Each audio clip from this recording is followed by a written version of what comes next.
اپنے گاؤں کو ایسی بد کردار عورتوں سے پاک کر دینا ہی ثواب ہے۔ پھینکو اسے اندر، ہم بھی دیکھتے ہیں کیسے نہیں جاتی۔ ہاں ہاں، اسے کنویں میں ہی مرنے کے لیے چھوڑنا چاہیے۔ میرا پورا گاؤں جمع تھا، کیا بچے اور کیا بوڑھے، سبھی بڑھ چڑھ کر مجھے کنویں میں دھکیلنے کے لیے بے چین تھے، جبکہ میرا کوئی گناہ بھی نہیں تھا۔ میں مسلسل انکار کر رہی تھی، مگر وہاں کوئی ایک شخص بھی میری پکار سننے والا نہیں تھا۔ بھائی بھائی، میں نے کچھ نہیں کیا، آپ اپنی بہن کا یقین کریں، یہ مجھ پر ظلم کر رہے ہیں۔ میں نے تڑپ کر بھائی کو پکارا تو وہ بھی ایک جانب سر جھکائے پیروں سے زمین کرید رہا تھا۔ اس نے میری طرف اوپر نہیں دیکھا۔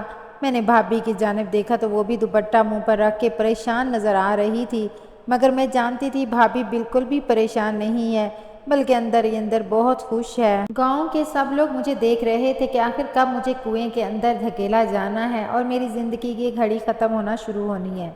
میں نے 2-3 مرتبہ پھر سے دہائی دی کہ میں بے گناہ ہوں، مگر ایک بڑی سی بالٹی میں بٹھا کر گاؤں والوں کی مدد سے نیچے کنویں میں اتار دیا گیا۔ کنواں بہت گہرا تھا اور میں جیسے جیسے نیچے جا رہی تھی، اندھیرے کے ساتھ ساتھ میری چیخ و پکار بھی بڑھتی جا رہی تھی۔ میں گلا پھاڑ پھاڑ کر چلانا شروع ہو گئی کہ مجھے کنویں میں مت ڈالو، اس کے علاوہ جو سزا دیں گے میں قبول کر لوں گی۔ مارنا ہی ہے نا، مجھے گولی مار دیں، زہر دے دو، مگر اس طرح پل پل کی موت نہ دو۔ میں نے بہت منتیں کی۔ بالآخر نیچے پہنچتے ہی اوپر سے لوگوں نے رسی بندھی بالٹی کو جھٹکا دیا اور میں کنویں کی زمین پر گر گئی اور انہوں نے بالٹی فوراً سے اوپر کھینچ لی۔ میں چیختی رہی، میں واسطے دیتی رہی کہ خدا را مجھے باہر نکال دو، میں یہ گاؤں چھوڑ دوں گی، تم لوگوں کو خدا کا واسطہ باہر نکالو مجھے، مگر ابھی بھی کوئی رحم بھرا جواب نہیں آیا تھا۔ بھائی بھائی، میں نے بھائی کو آوازیں دینا شروع کر دی، مگر اوپر تک میری کوئی آواز بھی نہیں جا رہی تھی۔ دھیرے دھیرے کر کے وہاں موجود سب لوگ جانے لگے۔ میں مسلسل روئے جا رہی تھی، جتنا چیخ سکتی تھی چیخ رہی تھی، مگر تھک کر میں بیٹھ گئی۔ اوپر شدید گرمی تھی، مگر کنویں کے اندر ٹھنڈ محسوس ہو رہی تھی، مٹی کی خوشبو ناک میں گھس رہی تھی۔ میں بے بسی سے وہاں بیٹھ گئی اور سوچنے لگی، اگر میں بد کردار ہوں تو بھی انسانوں کو کیا حق پہنچتا ہے سزا دینے کا؟ ہمیں تو اللہ نے دنیا میں بھی سزا نہیں دی، سزا کے لیے قیامت کا دن مقرر کیا ہے، تو انسانوں نے خود سے کیوں چھوٹی چھوٹی قیامتیں بنا کر ایک دوسرے پر اتارنا شروع کر دی ہیں؟ مجھ سے پہلے لڑکیاں پتہ نہیں وہ کتنا تڑپی ہوں گی، بھوک سے، پیاس سے، اور یہیں پر سسک سسک کر مر گئی ہوں گی۔ یہ خیال میرے ذہن میں آتے ہی ایک کرنٹ سا میرے جسم میں دوڑ گیا، میں بھی ان لڑکیوں کی طرح گھٹ گھٹ کر مر جاؤں گی۔ کیا پتہ مجھ سے پہلے والی لڑکیاں بھی بد کردار نہ ہوں، ان کے ساتھ بھی ظلم ہوا ہو۔ میں کافی دیر سوچتی رہی کہ مجھے کیا کرنا چاہیے، مگر کوئی حل نہیں تھا۔ بالآخر تھک ہار کر واپس اسی جگہ پر بیٹھ گئی۔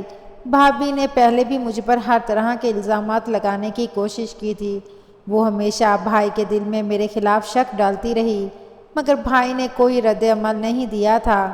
البتہ بھابھی کا یہ آخری وار خالی نہیں گیا تھا۔ میں 10 سال کی تھی جب بھائی کے سامنے بھابھی نے مجھے پہلی مرتبہ برا بنا کر پیش کیا۔ میں صبح سویرے ہی اٹھ جاتی تھی اور پھر گھر کے جو کام میرے ذمے ہوتے وہ کر کے باہر کھیلنے چلی جاتی تھی۔ میں اور ردا باہر کھیل رہے تھے، اچانک سے ردا سڑک کی جانب گئی اور سامنے سے ایک گاڑی آ رہی تھی۔ میں نے ردا کو کافی بلایا، مگر وہ اپنے خیالوں میں گم سڑک کی جانب بھاگتی جا رہی تھی۔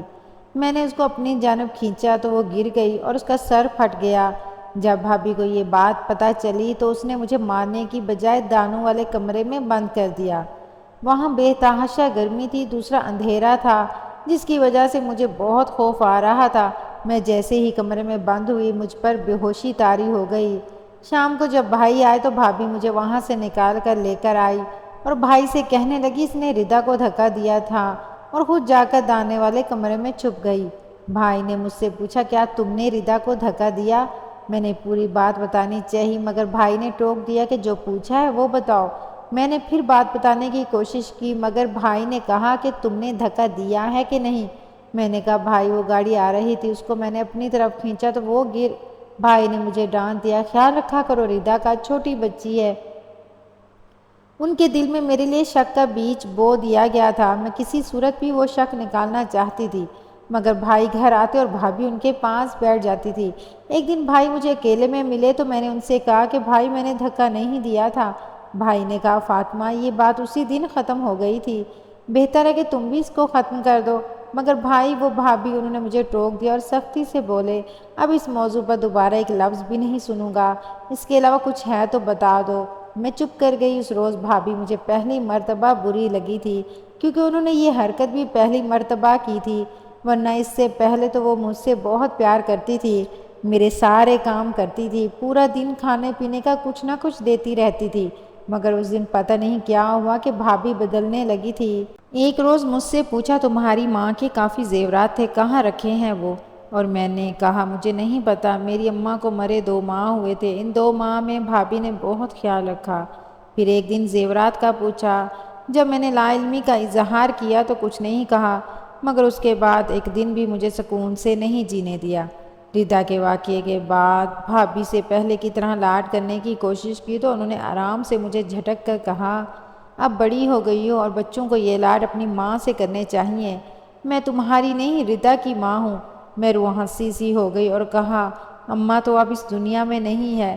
بڑے آرام سے بولی تو اس میں کیا کر سکتی ہوں، تم دور رہا کرو، ایسے ردا محسوس کرتی ہے کہ میں سارا وقت اور پیار تمہیں دے دیتی ہوں۔ اس دن رات کو میں بہت روئی، ساری رات مجھے نیند نہیں آئی تھی۔ صبح سویرے ہی بھابھی نے آ کر کہا چلو آؤ آج سے تمہیں گھر کے کام کاج سکھاؤں۔ ان کے بدلتے رنگ دیکھ چکی تھی، سمجھ گئی تھی اب یہ مجھ سے کبھی بھی محبت نہیں کر سکے گی۔ اس کا مطلب پورا نہیں ہوا، جانے وہ کن زیورات کی بات مجھ سے کر رہی تھی۔ میرے پاس تو کانوں میں پہننے کے لیے بندے بھی نہیں تھے۔ میں چپ چاپ اٹھ گئی۔ اس روز پہلی مرتبہ بھابھی نے مجھ سے تلخ لہجے میں بات کرتے ہوئے گھر کے کام کاج کروائے اور میں کرتی رہی۔ بھائی اٹھا تو اس نے پوچھا فاطمہ تم کیوں کام کر رہی ہو؟ میرے بولنے سے پہلے ہی بھابھی بول اٹھی کہ فارغ رہتی ہے سارا دن، مجھے خود کہہ رہی تھی کہ کوئی کام ہو تو بتا دیا کرے۔ میں نے بھی سوچا اچھا ہے، لڑکیوں میں گھرداری سیکھنے کی ذمہ داری ہونی چاہیے، تو اب میں اس کو دھیرے دھیرے سارے کام سکھا دوں گی۔ بھائی سر ہلا کر ناشتے میں مشغول ہو گئے اور کام پر چلے گئے۔ میں دوپہر تک سب کاموں سے فارغ ہوئی تو بھابھی پھر سے مجھے اپنے پاس بٹھا کر بولی دیکھو فاطمہ میں اس گھر میں تمہارا رہنا مشکل کر دوں گی، مجھے ان زیورات کا بتا دو۔ اس بڑھیا نے ایک سیٹ ڈالا تھا مجھے، باقی سب تمہارے لیے سنبھال رکھا۔ ارے اس پر میرا حق ہے۔ میں ایک مرتبہ پھر سے ہکا بکا کھڑی تھی کہ آخر کن زیورات کی بات ہو رہی ہے۔ جب کافی دماغ لڑانے پر بھی بات عقل میں نہیں آئی تو پوچھ لیا کون سے زیورات؟ یہ دیکھیں خالی پیر ہاتھ خالی ہیں میرے، اگر آپ کو کہیں پر بھی کوئی زیور پہننا نظر آ رہا ہے تو بے دھڑک اتار لیں۔ وہ تلملا کر بولی ہماری ہمسائیہ، اس نے بتایا تھا بڑھیا نے تمہارے لیے بہت سونا بنا کے رکھا تھا، آخر وہ سونا کہاں گیا؟ تو مجھے دینا نہیں چاہتی اور مجھے سچ نہیں بتا رہی کہ وہ زیورات کہاں ہیں۔ زیور دے دو تو سکون سے رہ پاؤ گی، ورنہ میں تمہیں اتنا ذلیل کروں گی تمہارا یہاں رہنا مشکل ہو جائے گا۔ میں نے بھابھی سے کہا میں نے آپ کو بتایا ہے کہ مجھے زیورات کا کچھ نہیں پتا، آپ کو جہاں سے ملتے ہیں لے لیں۔ وہ چپ کر گئی، مگر اس کی چپ میں بہت سا شور تھا۔ میں محسوس کر سکتی تھی میری آگے آنے والی زندگی آسان نہیں ہوگی، بلکہ یہ عورت اسے آسان رہنے ہی نہیں دے گی۔ اس کے بعد وہ بالکل بھی پسند نہیں کرتی تھی کہ ردا میرے ساتھ کھیلے یا بیٹھ کر باتیں کرے۔ ردا مجھ سے 2 سال ہی چھوٹی تھی اور ہم دونوں کی خوب بنتی تھی، مگر وہ ہمیں کبھی اکٹھا نہیں ہونے دیتی تھی۔ البتہ ردا کو جب بھی موقع ملتا میرے پاس آ جاتی ہے اور ہم ڈھیروں باتیں کرتے تھے۔ میں 15 برس کی ہوئی تو بھابھی نے مجھ پر پہلا بدکاری کا الزام لگایا، اور وہ بھی ایسے کہ سارا کچھ ترتیب دے کر بھائی کو ہی بھیج دیا۔ چنو ہمارے محلے کا آوارہ لڑکا تھا۔ بھابھی نے اسے پیسے دیے کہ دہی لے آؤ اور خود چادر پہن کر گھر سے باہر چلی گئی۔ مجھے تو پتہ بھی نہیں چلا کہ بھابھی گھر سے کب باہر گئی۔ میں تو کچن میں چاول بنا رہی تھی۔ کچھ دیر کے بعد دروازہ بجا تو دیکھا سامنے چنو کھڑا تھا، ہاتھ میں دہی کا شاپر تھا۔ میں نے اس سے شاپر پکڑ لیا اور اسی وقت بھابھی کے ساتھ بھائی بھی گھر داخل ہوئے۔ میں ڈر گئی تھی کیونکہ آج تک ہمارے گھر میں ایسا نہیں ہوا تھا کہ کسی لڑکے سے کہہ کر سامان منگوائیں۔ بھائی کو دیکھ کر چنو مجھے اشارہ کرتا وہاں سے فرار ہو گیا، جبکہ میں حیرت زدہ کھڑی یہ سمجھنے کی کوشش کر رہی تھی کہ میرے ساتھ کیا ہو چکا ہے۔ وہ اشارہ بھائی نے بھی دیکھا تھا، جسے ثابت ہے وہ سمجھے میں نے اسے دہی کے بہانے بلوایا تھا۔ بھائی اور بھابھی اندر آ گئے۔ میں ابھی تک گمسم کھڑی تھی جب بھابھی دکھی لہجے میں بولی، فاطمہ مجھ سے کہہ دیتی، تمہارے سامنے ہی تو باہر گئی تھی، تو بتا دیتی، دہی بھی لیتی آتی۔ آج تک ایسا نہیں ہوا کہ ہم اپنا کام آوارہ لڑکوں سے کروائیں۔ یہ سن کر تو میری جان جا رہی تھی۔ جلدی سے بھائی کے قریب گئی اور کہا، بھائی یہ سب جھوٹ ہے، میں نے اسے نہیں بلوایا تھا۔ وہ بھابھی نے، مگر بھائی نے ہاتھ اٹھا کر مجھے خاموش کروا دیا اور کہا، اب میں اس موضوع پر تمہاری بات نہیں سنوں گا۔ میں نے بہت کوشش کی بھائی کو صفائی دے سکوں، مگر انہوں نے میری بات نہیں سنی۔ میں نے بھابھی سے پوچھا کہ آپ یہ کیوں کر رہی ہیں، تو وہ مسکرا کر کہنے لگی، پیاری میں نے بھی تم سے پوچھا تھا کہ زیورت کہاں ہے، مگر تم نے کوئی جواب نہیں دیا۔ اب مجھ سے کیوں امید رکھ رہی ہو کہ میں تمہاری بات کا جواب دوں؟ یہ بات سن کر میرے اندر زور سے کچھ ٹوٹا تھا۔ میں تو یہ بات بھول چکی تھی، مگر وہ عورت اس بات کو نہ صرف یاد رکھے ہوئے تھی بلکہ مجھ سے اس کی مد میں گن گن کے بدلے پورے کر رہی تھی اور مجھ سے بولی، محترمہ فاطمہ صاحبہ، اگر اب بھی عقل نہیں آئی اور وہ سب زیورت میرے حوالے کرنے کا دل نہیں کر رہا تو تیار رہنا ایسے نئے حملے کے لیے جو اب بار بار ہوں گے، اور تب تک ہوں گے جب تک میں اپنے مقصد میں کامیابی حاصل نہیں کر لیتی۔ میرے جسم میں سنسناہٹ سی دوڑ گئی۔ وہ عورت جو میری بھابھی ہے کسی بھی حد تک جا سکتی ہے۔ میں نے کہا، ردا بھی ہے، سوچ لیں جو آج میرے ساتھ کریں گی کل کو اس کے ساتھ بھی ہوگا۔ یہ جملہ میں نے بہت بے بس ہو کر ادا کیا تھا۔ وہ چیل کی مانند جھپٹ کر میرے قریب آئی اور غراتے ہوئے بولی، ایسا کچھ نہیں ہوگا میری بچی کے ساتھ، وہ کوئی لاوارث نہیں ہے، اس کے ساتھ اس کی ماں کھڑی ہے اور یہ سب کچھ میں اس کی خاطر تو کر رہی ہوں۔ میں اپنے کمرے میں آ گئی اور بہت روئی۔ ایک تو بھابھی کے الفاظ، اوپر سے یہ ملال کہ بھائی بھی میری کسی بات کو نہیں سن رہے تھے۔ میں نے چپ سادھ لی اور سوچا جو ہوگا دیکھا جائے گا۔ سال بعد بھابھی نے ایک مرتبہ پھر سے مجھ پر وار کیا اور وہ بھی خالی نہیں گیا تھا۔ اب کے مرتبہ چنو یا اس جیسا نہیں تھا، کوئی اور شخص تھا۔ پتہ نہیں بھابھی نے اسے کیسے منایا اس کام کے لیے، شاید پیسے دیے ہوں یا خدا جانے کیسے۔ میں کپڑے دھو رہی تھی، میں نے باہر دروازہ بجنے کی آواز سنی۔ یوں لگا تھا بھائی ہوں گے کیونکہ جمعہ کو وہ جلدی آ جاتے تھے۔ بھابھی نے دروازہ کھولا، اس کے بعد کوئی باتیں کرنے کی آواز بھی آئی اور پھر خاموشی ہو گئی۔ میں چونکہ پچھلے صحن میں تھی اس لیے دیکھ نہیں سکی تھی کون تھا۔ کپڑے دھل گئے تو انہیں خشک ہونے کے لیے جیسے ہی ڈالنے لگی، بھابھی آ گئی اور کہنے لگی، یہاں برے لگتے ہیں، میری ایک دوست نے آنا ہے، پھر صحن ایسے کپڑوں سے بھرا اچھا نہیں لگتا، تو تم ایسا کرو چھت پر ڈال دو کپڑے۔ مجھے کیا اعتراض ہو سکتا تھا، مگر چھت پر کپڑے ڈالنے والی تار ٹوٹی ہوئی تھی۔ میں نے بھابھی سے کہا کہ بھائی کو بول دیں وہ تار ٹھیک کر دیں، اوپر آ کر تب تک میں کپڑے لے جاتی ہوں۔ میرے کپڑے لے جانے کے وقت بھی دروازہ بجا تھا، مگر میں نے دھیان نہیں دیا اور اوپر چلی گئی۔ لیکن اوپر جا کر مجھے شدید شرمندگی کے ساتھ حیرانی بھی ہوئی تھی، کیونکہ سامنے ہی ایک لڑکا وہ تار ٹھیک کر رہا تھا۔ اپنے سارے اوزاروں سمیت اسے دیکھ کر گھبرا گئی۔ جلدی سے دوپٹہ اوڑھ کر واپس ہوئی تو میرا دل چاہا ابھی زمین پھٹے اور میں اس میں سما جاؤں، کیونکہ میرے پیچھے ہی بھائی کھڑے تھے۔ میں انہیں دیکھ کر نیچے کا راستہ ناپا، مگر بھائی کا جملہ میرے کانوں میں پڑا تھا۔ وہ اس لڑکے سے پوچھنے لگے کہ یہاں کیا کر رہے ہو، تو وہ کہتا، ابھی جو گئی ہیں انہوں نے بلایا تھا کہ تار ٹھیک کر جاؤ۔ بس اس سے زیادہ مجھ میں سننے کی ہمت نہیں تھی۔ میں کمرے میں بند ہو گئی تھی، جبکہ بھابھی مسلسل بھائی کو بھڑکائے جا رہی تھی اور مجھے ان کی آوازیں سنائی دے رہی تھیں۔ وہ بھائی سے کہہ رہی تھی، یہ لڑکی صبح صبح ہی کپڑے دھونے بیٹھ گئی۔ میں بڑی حیران ہوئی کہ ہر کام اسے کہہ کہہ کر کروانا پڑتا ہے، آج کیسے خود سے کرنے لگی، اور وہ بھی کپڑے۔ خیر مجھے خوشی ہوئی کہ بس پھر کہنے لگی کہ تار ٹوٹی ہے، چھت پر کسی کو بلا کر ٹھیک کروا دے۔ میں نے کہا یہاں نیچے ڈالو، تو گھبرا گئی اور بولی، میری سہیلی نے آنا ہے، ایسے اچھا تھوڑی لگتا ہے۔ میں نے کہا تمہارے بھائی جلدی آ جائیں گے تو ان سے ٹھیک کروا لیں گے۔ اس کے بعد میں نے آپ کو کہہ دیا۔ میں نہیں جانتی یہ لڑکا کیسے اور کب آیا، مجھے خبر نہیں ہے۔ بھابھی کی باتوں میں اس قدر روانی تھی کہ جھوٹ ماننے کا دل ہی نہیں کر رہا تھا۔ میں نے ایک مرتبہ پھر سے بھائی کو صفائی دینا چاہی تو انہوں نے میری بات نہیں سنی۔ اگلے روز ہی میرے لیے گھر میں کچھ لوگ رشتہ دیکھنے آ گئے تھے۔ یہ بات ناقابل برداشت تھی کہ میں ایسی بے اعتباری کے ساتھ رخصت ہوتی۔ ایک طرح سے یہ سب میرے حق میں بہتر تھا، مگر بھائی کی نظروں میں گر چکی تھی اور میں ایسے شادی نہیں کر سکتی تھی۔ میں نے بھائی کو منع کر دیا کہ میں یہ شادی نہیں کروں گی۔ اس بات پر ان کا رد عمل ایسا تھا کہ میں بیان نہیں کر سکتی، بس بے اعتباری کی بے اعتباری تھی۔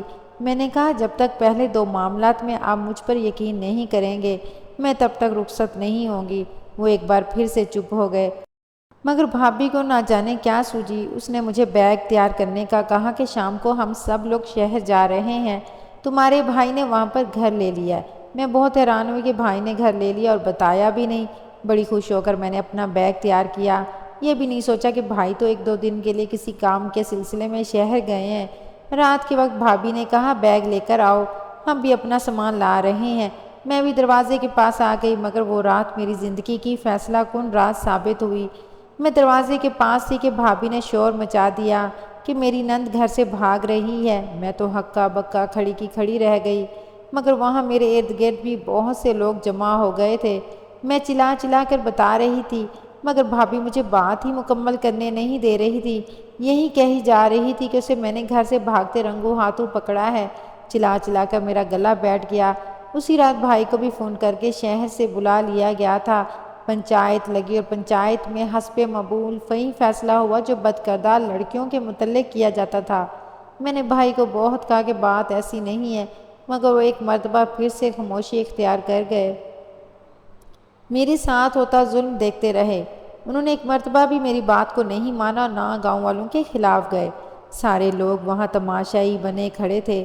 میں نے بہت کہا مگر کوئی بھی سننے والا نہ تھا۔ صرف ایک ردا تھی جو میرے لیے سب کو کہہ رہی تھی کہ میں سچی ہوں۔ بالآخر مجھے کنویں میں زندہ پھینک دیا گیا۔ میں وہاں بیٹھی مدد کا انتظار کرنے لگی تو میں نے گڑ گڑا کر اللہ سے دعا مانگی کہ میری مدد کریں۔ اس کے بعد میری آنکھ لگ گئی اور میں سو گئی۔ میری آواز شور سے کھلی، کوئی مجھے اوپر کھڑا ہو کر فاطمہ فاطمہ پکار رہا تھا۔ مجھے لگا یہ کوئی خواب ہے، ورنہ کون بھلا میری ایسی مدد کر سکتا ہے۔ میں یہی سوچ رہی تھی جب اچانک سے بڑی سی بالٹی نیچے لٹکنے لگی اور اوپر سے کوئی مجھے کہہ رہا تھا کہ اس میں بیٹھ کر باہر نکل آؤ۔ چونکہ کنویں میں آواز گونج رہی تھی اس لیے میں پہچان نہیں پائی کہ یہ کون ہے، بس جلدی سے اس بالٹی میں بیٹھ گئی۔ مجھے اوپر کھینچنا مشکل تھا، مگر جیسے تیسے کر کے میں اوپر پہنچی تو میرے سامنے ایک مرد کھڑا تھا جس نے خود کو چھپا رکھا تھا۔ میرے کچھ بولنے یا کہنے سے پہلے اس نے میرا ہاتھ تھاما اور اپنے ساتھ لے گیا، جبکہ اسے یہی پوچھ رہی تھی کہ تم کون، مگر وہاں سے کوئی جواب بھی موصول نہیں ہو رہا تھا۔ بالآخر ایک جگہ پر جا کر وہاں کار کھڑی تھی۔ مجھے اس آدمی نے گاڑی میں بٹھایا اور خود ڈرائیور کی جگہ پر بیٹھ گیا۔ میرا دل بھی گھبرا رہا تھا، مگر مجھے امید تھی کہ اللہ نے ضرور میری مدد کا کوئی اچھا وسیلہ ہی بنایا ہوگا، ورنہ اس کنویں میں بھی تو مرنا تھا۔ اگر یہاں موت لکھی ہے تو یہاں پر ہی صحیح۔ میں آنکھیں بند کیے مسلسل پڑھائی کر رہی تھی۔ کافی آگے جا کر گاڑی رکی اور ڈرائیور نے پیچھے مڑ کر دیکھا تو مارے حیرت کے میری زبان ہی بند ہو گئی تھی، کیونکہ میرے سامنے کوئی اور نہیں بلکہ بھائی تھے۔ انہیں دیکھ کر میں دھاڑے مار مار رونے لگی۔ بھائی نے بھی مجھے اپنے ساتھ لگا لیا اور دلاسا دینے لگے۔ جب میں چپ ہو گئی تو وہ دوبارہ سے گاڑی چلانے لگے۔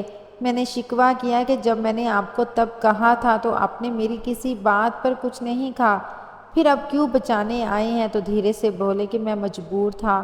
میں سب جانتا ہوں بچے، تمہاری بھابھی ہے سب کے پیچھے۔ پہلی مرتبہ اس نے تم پر الزام لگایا تو تب بھی میں جانتا تھا، دوسری مرتبہ بھی حقیقت مجھ پر آشکار تھی۔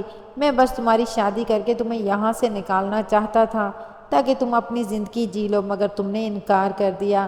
پھر تمہاری بھابھی جسے کہتے ہوئے افسوس ہوتا ہے کہ وہ میری بیوی ہے، اس نے اپنا ایک نیا کھیل تمہارے ساتھ کھیلا، مگر اب اور نہیں۔ میں مصلحت کے تحت ردا کی وجہ سے اسے چھوڑنا نہیں چاہتا۔ اس روز بھائی نے وہ سب زیورات میرے حوالے کر دیے جو اماں نے انہیں بطور میری امانت تھمایا تھا، اور ان کے پیچھے بھابھی نے میری زندگی عذاب کر کے رکھ دی تھی۔ بھائی مجھے شہر لے گئے، وہاں انہوں نے پہلے سے ہی سارے انتظام کر رکھے تھے۔ وہاں جا کر انہوں نے ایک دیکھے بھالے لڑکے سے میرا نکاح کر دیا۔ اس دن کے بعد میں گاؤں والوں کے لیے مر چکی تھی، مگر شہر میں ایک نئی زندگی شروع کر چکی تھی اور بڑے آرام سے جی رہی تھی۔